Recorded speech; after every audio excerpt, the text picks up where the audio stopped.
बिस्मिल्लाहिर्रहमानिर्रहीम। अस्सलाम वालेकुम व्यूवर्स, उम्मीद करती हूँ कि आप सब खैरियत से होंगे। मेरे चैनल पर नए आने वालों को खुश आमदीद।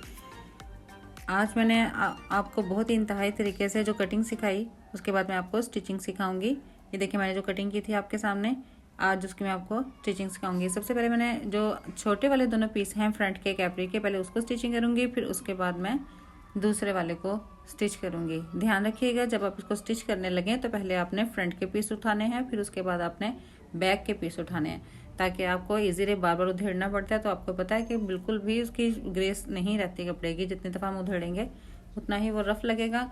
आपने ध्यान से वीडियो को देखना है और ध्यान से ही इसको स्टिच करना है। और ख़ास तौर पे आपने इस बात का ध्यान रखना है, जब आप स्टिच करने लगो तो जो आपकी सिलाई आ रही है वो बिल्कुल इक्वल आए, क्योंकि जब इक्वल सिलाई लगती है ना तो उसमें खुद ब खुद नीटनेस भी आ जाती है। तो मैंने आपके सामने फ्रंट वाली भी सिलाई लगा दी है और बैक वाली भी लगा दी है। अब मैं दोनों के फ्रंट और बैक के दोनों पीसों को पकड़ के उनको इकट्ठे से जो लंबाई की सिलाई है, यानी कि जो हमारे कैप्री की लेंथ है, उसकी सिलाई जो है उसको मैं आपके सामने बिल्कुल फ्लैट और सीधी सिलाई आपके सामने लगाऊंगी।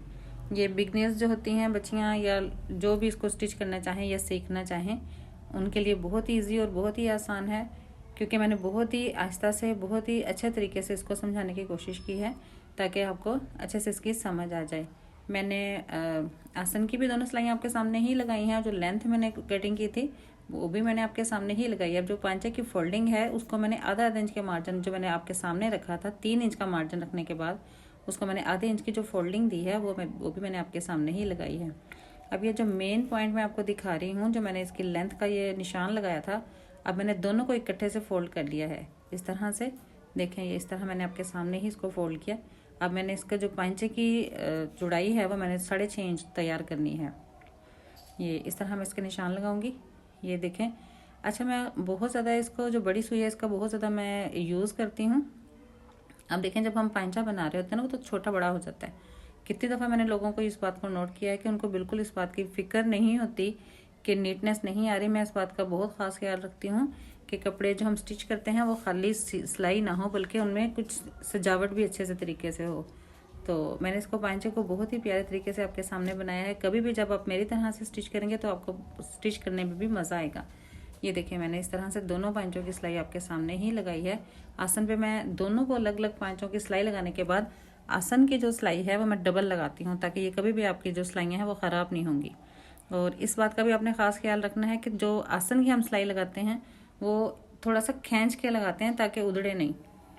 अब ये जो लास्टिक का मैंने मार्जिन रखा था, अब आपके सामने मैं इसी शलवार के अंदर आपको लास्टिक लगाना भी सिखा रही हूँ। प्लीज़ ध्यान से देखिएगा और तवज्जो से काम कीजिएगा, तो इंशाल्लाह आपको बहुत ही प्यारा काम करना आ जाएगा। कुछ ही अरसे के अंदर थोड़ी सी प्रैक्टिस करने के बाद आपको काम इंशाल्लाह अच्छा आ जाएगा। आपने आधा इंच के मार्जिन पे रख के लास्टिक को ऐड करना है। उसके बाद आपने इसके अंदर ये लास्टिक लगानी है इस तरह से। और जो थोड़ा सा हमारा ये रेब भी होता है, फ्रंट भी रेब होता है और बैक भी हमारा थोड़ा रेब होता है। थोड़ा ध्यान से आपने सिर्फ आधा इंच के मार्जिन को फोल्डिंग देनी है और उसके बाद आपने इसके ऊपर सिलाई लगाते जाना है।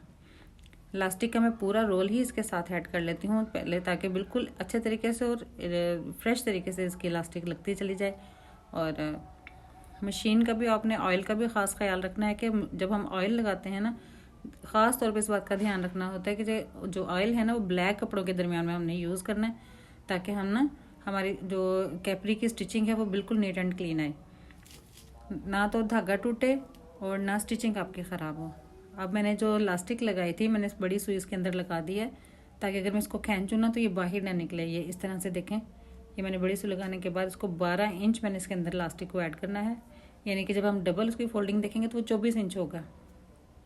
मैंने अब इसके अंदर तकरीबन डबल करके ये 12 इंच का मैंने लास्टिक लगा लिया है। आधा इंच पे तकरीबन अगर इसकी सिलाई भी लग जाती है ना तो तब भी ये 12 इंच ही तैयार होता है। हमेशा अच्छे वाला लास्टिक यूज़ करें, ताकि आपको जब आपके कपड़े फट भी जाए ना उसके बाद ये लास्टिक आपके बिल्कुल भी ख़राब ना हो। ये देखें इस तरह से। अब मैं इसको लास्टिक को लगाने के बाद इस तरह इसको आपस में जोड़ दूँगी। ये देखें इस तरह से ये लास्टिक को मैंने जोड़ दिया है।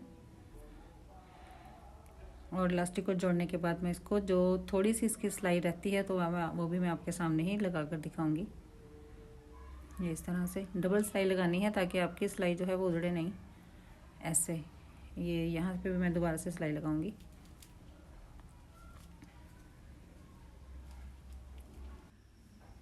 ये देखिए मैंने आपके सामने इस तरह से दोबारा से सिलाई लगाई। इस तरह से मेरा इलास्टिक जो है वो रेडी हो चुका है। ये यहाँ से यहाँ तक दोबारा इसके अंदर मैं सिलाई को ऐड करूँगी। ये इस तरह से इस ट्राउज़र के दरमियान मैंने आपको तकरीबन इलास्टिक लगाना भी सिखा दिया है और मैंने इसको रेडी करना भी आपको सिखा दिया है। पांचे की तरपाई लगाने के बाद भी मैं आपको बताऊंगी कि किस तरह से मैं तरपाई भी इंशाल्लाह आपको सिखाऊंगी। ये देखें नेफे की जो सिलाई लगाई है इलास्टिक लगाने के बाद, अब इसको दरमियान में मैं इस तरह से आपको सिलाई लगा कर दिखाऊंगी कि कोई भी बल नहीं आएगा इंशाल्लाह। जैसे रेडीमेड कपड़ों में स्टिचिंग हुई हुई होती है ना इलास्टिक की, इसी तरह से मैं आपको इलास्टिक लगाना सिखाऊंगी। ये देखें कोई भी बल आपके सामने नहीं है इसके अंदर, बिल्कुल फ्रेश और अच्छे तरीके से मैं इलास्टिक लगाना आपको बताऊंगी। अगर आपको मेरी वीडियो पसंद आए तो please like share and subscribe कीजिएगा। दुआओं में याद रखिएगा। अल्लाह हाफिज़।